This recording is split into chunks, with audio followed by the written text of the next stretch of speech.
Hello and welcome back to Planet 40k. Today we're going to be doing another unit review within the Necron Codex. This time we're doing IMOTEKH the Stormlord.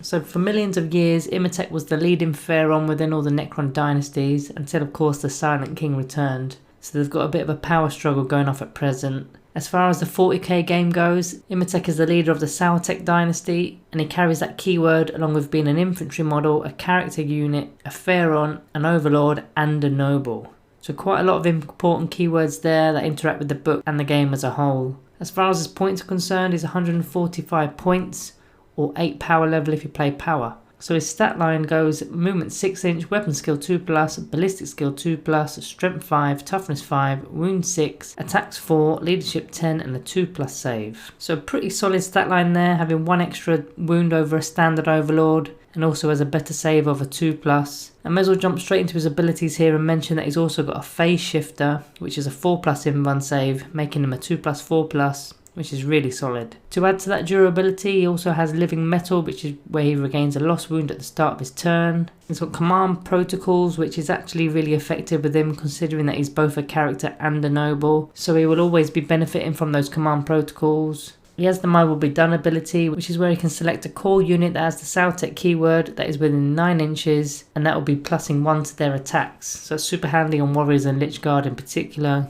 making them hit on 2s. He's got the Pharaoh ability, which allows him to use his My Will Be Done ability on 2 different units per the phase. So double trouble with 2 lots of 20-man warrior blobs hitting on 2s. He's then got Relentless March, which is a 6-inch aura that affects IMOTEKH core units, giving them a +1 to their movement or advance roll. He then has the Lord of Storm, which is a once per battle ability done in the shooting phase, where he calls for the storm. You then select an enemy unit within 48 inches and roll a d6 for each enemy unit within 6 inches of that chosen unit. And on a roll of a 4+, that unit suffers d3 mortal wounds. You then roll another d6 for the unit that you originally targeted, and on a 4+, that unit suffers a flat 3 mortal wounds. So a really nice little bonus to be peeling off mortal wounds early. I'd use this as early as possible to get the maximum potential out of nearby enemy units. Also, you don't want your IMOTEKH the Stormlord to have died and not have used this. That would be a bit of a shame. And finally, he's got Grand Strategist, which gives you 2 additional command points before the game begins. That's if he's your warlord. So that's also really good as it means you can be flexing more with those stratagems. So before I move into the weapons, I should also mention that it can only be a part of the IMOTEKH dynasty. 2 out of 3 of those IMOTEKH code abilities from the Relentless Advance ability don't actually affect IMOTEKH,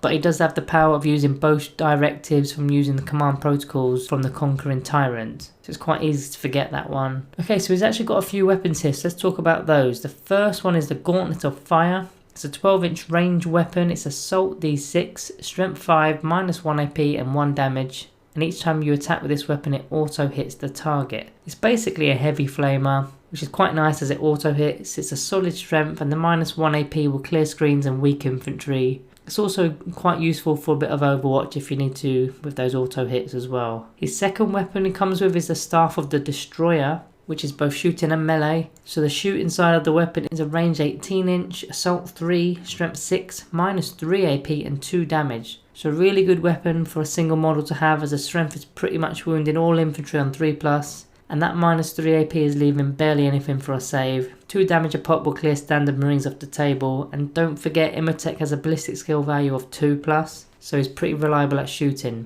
The melee side of the weapon is also strength 6, so it's strength +1, which is obviously strength 6, -3 AP and 2 damage. So it's virtually the same datasheet as the previous, but this time he's got 4 attacks base, so it's slightly better in terms of how many attacks he has versus the shooting side of it. But both can be clearing off 2 if not 3 marines per phase. And that's not even including the damage from the Gauntlet of Fire too, so plenty of damage coming out of IMOTEKH, and it's especially geared towards those infantry units. Against vehicles it's a tad iffy, so I wouldn't be using him for that sort of thing. So let's take a look at his set warlord trait. So as he's a character, he's got a pre-assigned warlord trait, which is Hyperlogical Strategist, which is a IMOTEKH specific warlord trait. So this is where if you use any stratagems, you roll a d6, and on a roll of a 5+, you get your CP refunded to a maximum of 1 CP per turn.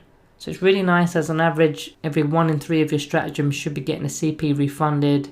So again, it allows you to flex with more stratagems within the game and abuse the trait even further. Don't forget he adds 2 CP just for selecting him as your warlord, so this guy clearly loves command points. I mean, who doesn't? Unfortunately, he can't carry any relics as he's a named character, however you can use those command points on him for the stratagems. So the first one of note that you can use with him is Resurrection Protocols for 1 CP. It can be done in any phase and be used on a Necron Infantry Noble, which he is. So once he's destroyed, you can roll a d6, and at the end of the phase, instead of using any rules that triggered him to be destroyed, on a 4+, you set the model back up on the battlefield to as close to as where he died as possible, and more than 1 inch away from enemy models, with d3 wounds remaining. And you can't obviously reuse this stratagem on IMOTEKH again. So I definitely want to be popping this stratagem if he dies, and it happens at the end of the phase too. So if he does get up, there's a good chance of him staying alive until your turn as well. So it could carry on denying objective points or kill points, or just be a real thorn in your opponent's behind to see IMOTEKH back up again.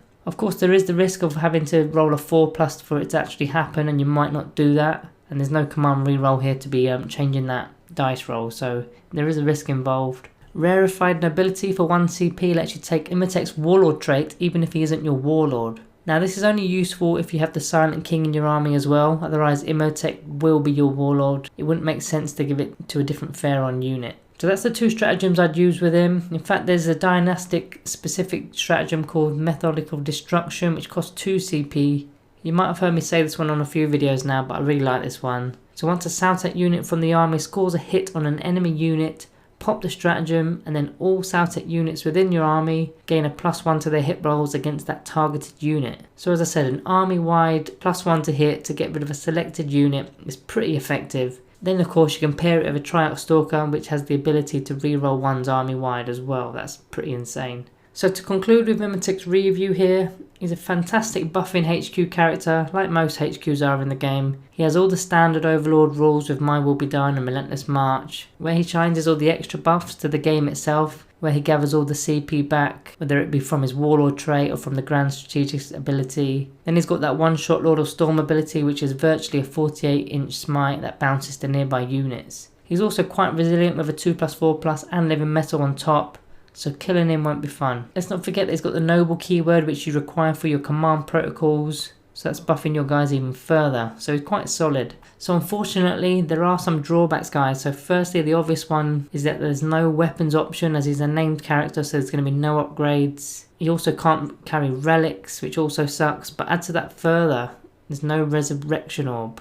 That bit's the killer. That's the only reason you're really taking an Overlord or possibly a Locust Lord, is for the Resurrection Orb. Having the command protocols being included is a nice bonus, but it's really all about the orb. And usually when you get the orb, it virtually gets you enough points back per the game to pay for your Overlord anyway. Another issue is the dynasty he's in. It's not for everyone, the Sautek code. I mean, there's a lot of strong dynasties within the book right now. I mean, the Novak dynasty, the Nihilak dynasty code in particular, and even the new Zwarkan dynasty are pretty good as well. Not to mention the custom dynasty codes, especially looking at Relentless March, which is quite a firm favourite for a lot of players. So IMOTEKH can't benefit from any of those. And his buffing abilities only work on core Sautek units, so you can't even hide him within a different dynasty list, because he will just be useless. The final issue, which may be the biggest issue of them all, is the fact that the HQ slots in the Codex are incredibly competitive. There are 7 named characters alone, then add the 4 Cryptex, the Royal Warden, then the beatsticks of the Skorpekh Lord and the Locust Lord, and we've still to mention the Overlord, the Lord and the Command Barge.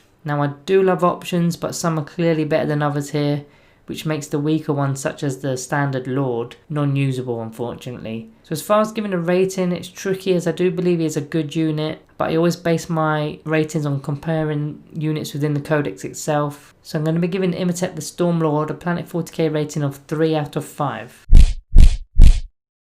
He's still solid, so I wouldn't go lower than that, but no way is he reaching the same depths as a Command Barge or a Skorpekh Lord. I think out of the named characters, excluding Illumina Zaros, he is the best there. So when I get into the other reviews of the named characters, I'd expect them to be slightly worse off than IMOTEKH the Stormlord. But if I did have to field him today, I wouldn't be too unhappy. It's just that the other HQs are pretty good right now.